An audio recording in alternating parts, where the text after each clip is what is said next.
dumar fara badan baa inta xanuunada maskaxda qaadaan bay hadhowta qaarkoodna ama isdilaan ama sidaa ku waashaano dharka ku dhigaan mid ka mid ah sababaha xanuunadoodaas inay ka sii daraan keenaya waxa ka mid ah adadayga ninka waa u dabacsanow u dhibirsanow ajar ka raadi ilaahay baa kugu naxariisanaya adoonta miskiinta ah ee adiga caqdiga adiga ku hoos joogta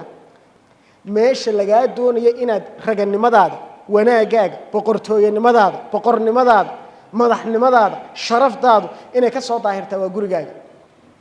rag badan in yaro ilaahay u naxariistay mooyaane markay banaanada joogaan waa boqorro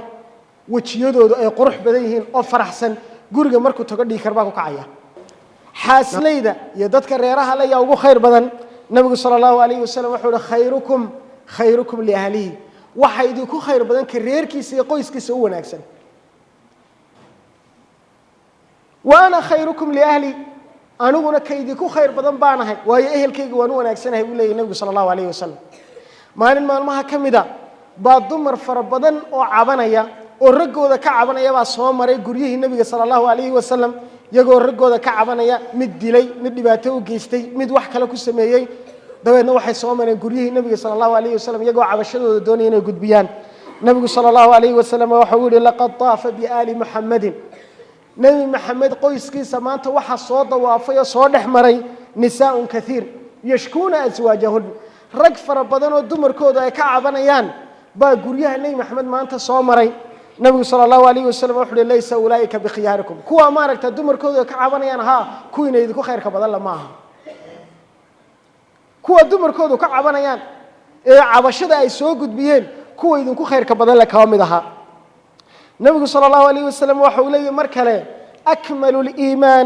akmalul mu'minina iimanan ahsanuhum khuluqa mu'miniinta waxa ugu iimaan dhameystiran badan oo iimaankiisu ugu dhameystiran badan yahay kooda ugu akhlaaqda wanaagsan wa khiyarukum linisaa'ihi waxa idinku khayr badan ka dumarkiisa u khayr badan meesha laga doonayo inaad raganimadaada wanaagaaga boqortooyanimadaada boqornimadaada madaxnimadaada sharaftaadu inay ka soo daahirtaa waa gurigaaga rag badan in yaro ilaahay u naxariistay mooyaane markay banaanada joogaan waa boqorro wajiyadoodu ay qurux badan yihiin oo faraxsan guriga markuu tago dhiikar baa ku kacaya maxaad leedahay annaga dumarka lama hadalna annagu sariirtu ma sariir halkaas qaban lama hadalna annagu dumarka lama sheekaysan kuwaas kuwa ugu khayrka badan le maaha sida uu nabigu sallallahu alayhi wasallam uu leeyahay inaad ugu khayr badnaato waxa ka xiga adoon hawl kale ma gelin qoyskaaga iyo reerkaaga aad u wanaagsanaato xaaskaaga aad u wanaagsanaato ubadkaaga aad u wanaagsanaato meel wax lagu bixiyana waxa ugu khayr badan waxaad xaaskaaga iyo caruurtaada aad siinayso ila xaaskaaga iyo caruurtaada waa qaraabadaadi waana ehelkaaga waana dadka waajibka kugu ahayd marka aad sadaqa aad siiso laba ajar baa lagu qoraya ajarkii qaraabanimo iyo ehelnimo waa lagu qori ajarkii sadaqanimona waa lagu qori laakiin sadaqada aad banaanka ku bixisay dadka aan qaraabadaada ahayn aad siiso hal ajar baa lagu qoraya keeba marka ku khayr badan adiga $100 inaad qof dadka magaalada aad siiso iyo inaad xaaskaaga siiso keeba ku khayr badan xaaskaaga inaad siiso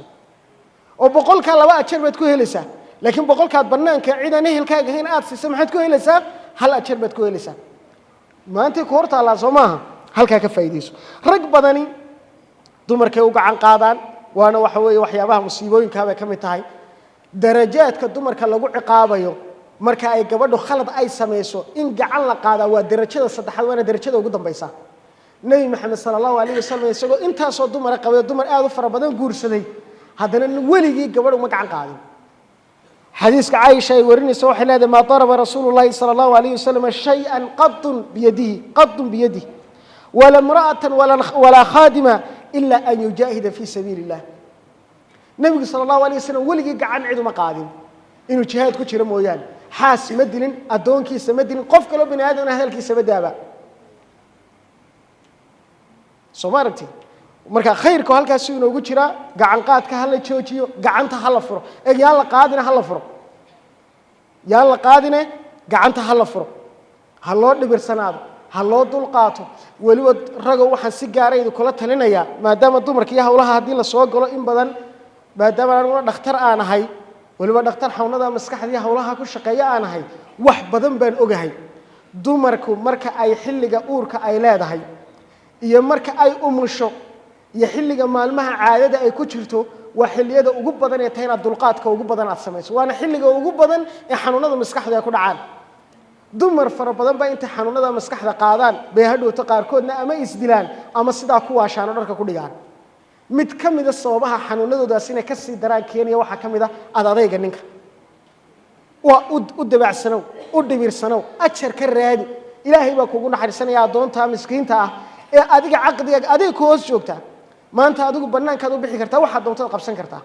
laakiin iyadoo xuma qabsan karayso banaan ma aadi karayso ma soo shaqaysan karayso dhammaantood adiga kugu xidhantay guriga ay fadhiba tin meel kale ha aadin mar hadda tin guriga ay fadhiyo meel kale ha aadin ada mas'uuliyadda ku saaran tahay dulqaadkeeda ku saaran yahay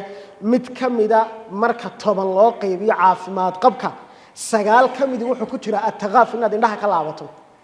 nin maaha ninka khalad kasto gurigiisa ka dhaca ka jawaabaya ninka ugu xikmadda badan la ugu dulqaadka badan lihi waa ninka toban khalad markuu dhaco mid kamida oranaya halka la yara hagaajiyo sagaalka kale ma arkeenin soo saamaha haloo dhibirsanaado nabiguna sallallahu alayhi wasallam waa uu inagala dardaarmay waanu dardaaranadii nabiga sallallahu alayhi wasallam ugu dambeeyay